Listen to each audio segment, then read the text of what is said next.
everyone. So today we are going to talk about the IAAA model, which is identification, authentication, authorization, and accountability. The IAAA model is important in understanding how secure access control works within any system. The first one we're going to look at is identification, and this is where you declare who you are using unique identifiers like your username. And the next is authentication, which is where you prove who you claim to be using passwords or biometrics. For example, if you want to log into your account, maybe your social media account, you use your username and your password.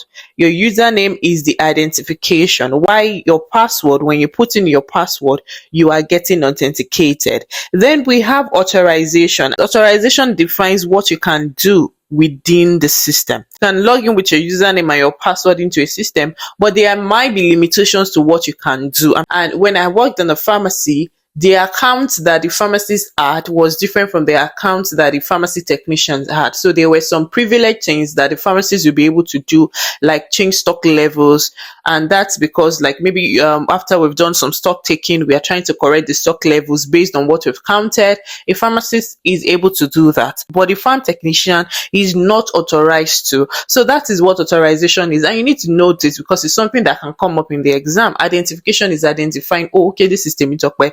Authentication is when I put in my password. Authorization is what defines what I can do. The accountability is about tracking user accounts to ensure responsible use of system. So it's about monitoring how I now use that access.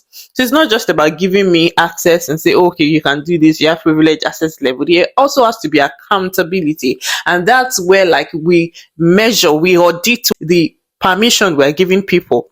Okay, Temitope is allowed to access so network or so system or have this privileged access. How is she using her access? And that is where accountability comes into place. So after you have identified yourself with your username, authentication is proving who you are and who you claim to be. And this could be using something like entering your password or a multi-factor authentication. And when we talk about multi-factor authentication, this combines something like a password and something you have and something you are. And we're going to be looking at this in more detail. And one thing you need to know about multi-factor authentication is that it has an extra layer of security. It makes it harder for unauthorized individuals to gain access to your account. For example, there are some accounts that if you log into it, after you've provided your username, you've provided your password, they will tell you, especially Google accounts, they will tell you that, oh, they sent a code to your phone number and they'll ask you to provide the code. So that is providing another level of security, an extra layer of security.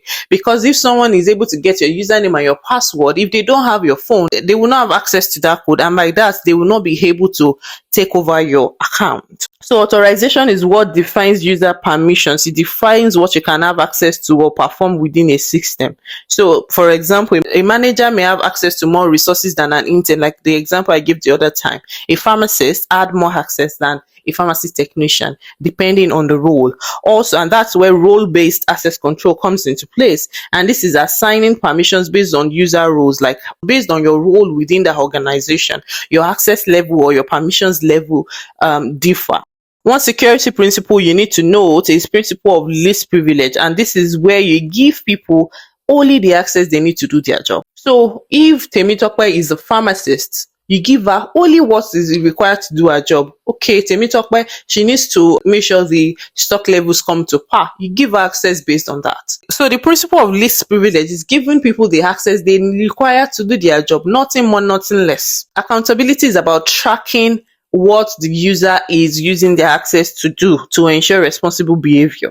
So users must be held accountable for their actions. So if something goes wrong, we need to know who did what. We can use audit trails, and these are detailed record of user activities that helps us track what happened and who was involved. I like giving that example because it's just a practical example to me. When I worked in that pharmacy, we had a app that if anything went wrong, if somebody stole something or if something got missing, or if we expected that the stock level of a particular item should be 10, and when we got to the shelf, we find out the stock level is around 8 All we have to do is just go to the audit trail and start investigating who interacted with this item at this particular time. And then we see, okay, this particular person sold this, and after they sold it at this particular time. And so it just gives us access to what happened with what. So users should also be aware that the actions are being monitored to promote responsible behavior. Proactive monitoring involves actively watching for any suspicious activities to intervene before they become big problems. I used to give this example a lot, and I like it because it's a very practical example. For example, if you have a store where you have a CCTV and you don't have anybody watching the CCTV, people will steal things and go. What you will have is after the fact.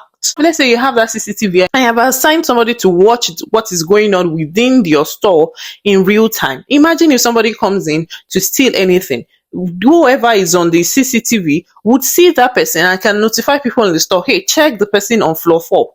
There's something happening there. And it's the same principle we can bring to our logs, to security logs. If we are not actively monitoring what happens, we are not actively auditing, people will get away with so many bad behavior. Now we move to looking at types of authentication, and in this we'll be looking at 3 types of authentication. We have the type 1 authentication, which is knowledge base. So the type 1 authentication is about using something like a password or a PIN to authenticate yourself. Type 1 authentication is the weakest form of authentication. Passwords are considered one of the weakest forms of authentication because they are vulnerable to various attacks, especially if you use a simple or follow common patterns. Like, for example, people still use 1, 2, 3, 4 as their password. People still use things like maybe words in the dictionary like cat, dog, all those very simple things, or even your name.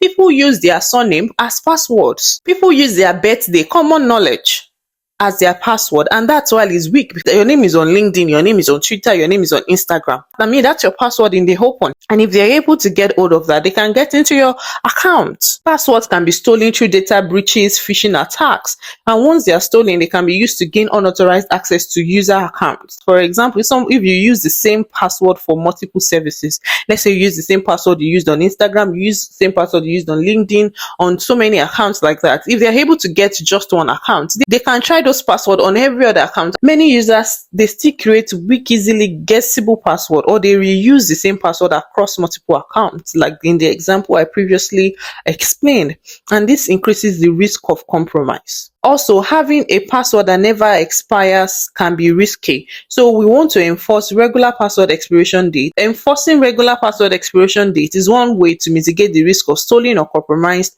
password. Another way to mitigate password vulnerabilities is to prevent users from reusing old password across different accounts. Also, we want to implement password complexities. So we want to implement password complexities like your password should be of minimum length, you should use different characters, you should use this, you shouldn't use that, just to make the password complex to guess. Let's talk about common password attacks and best practices to mitigate this attack. One is the brute force attack. And this is where an attacker tries every possible combination to guess your password. So it's time consuming for the attacker, but it can be effective if your password is weak. And one way to mitigate that is to use clipping levels, and this is a strategy to limit the number of failed login attempts. If you implement clipping level, it will lock out the user after several wrong attempts and making brute force harder to succeed. For example, there have been cases where maybe you forgot your password and you're trying to get into the account to try the first password. It says password not correct. You try the second one, it says password not correct. By the time you try the third one, some apps log you out and tell you, they tell you need to visit this website to resolve this issue, or they ask for some other things like your secret question and answer. We can also implement key stretching, and this is the technique that adds a delay to the authentication process, so it slows down attackers' attempt to guess a password. So, for example, there are some accounts that when you log into, maybe you forgot your password, you've tried it the first time, you've tried it the second time, you've tried it the third time. By the third time, he logs you out and say, try again in 1 hour. If it were to be an attacker that was trying to get into the account, that would be stressful because he has to wait for 1 hour to try again. Things to note for the CC exam. First, you need to understand the differences between identification, authentication, authorization, and accountability. Identification is that unique identifier, like your username. Then authentication is your password, while authorization is what defines what you can do. You have gotten into the account. What can you do? within that system. That is authorization. Then accountability is now tracking user activities within that system. And that will be all. Thank you so much for watching, and see you in my next video.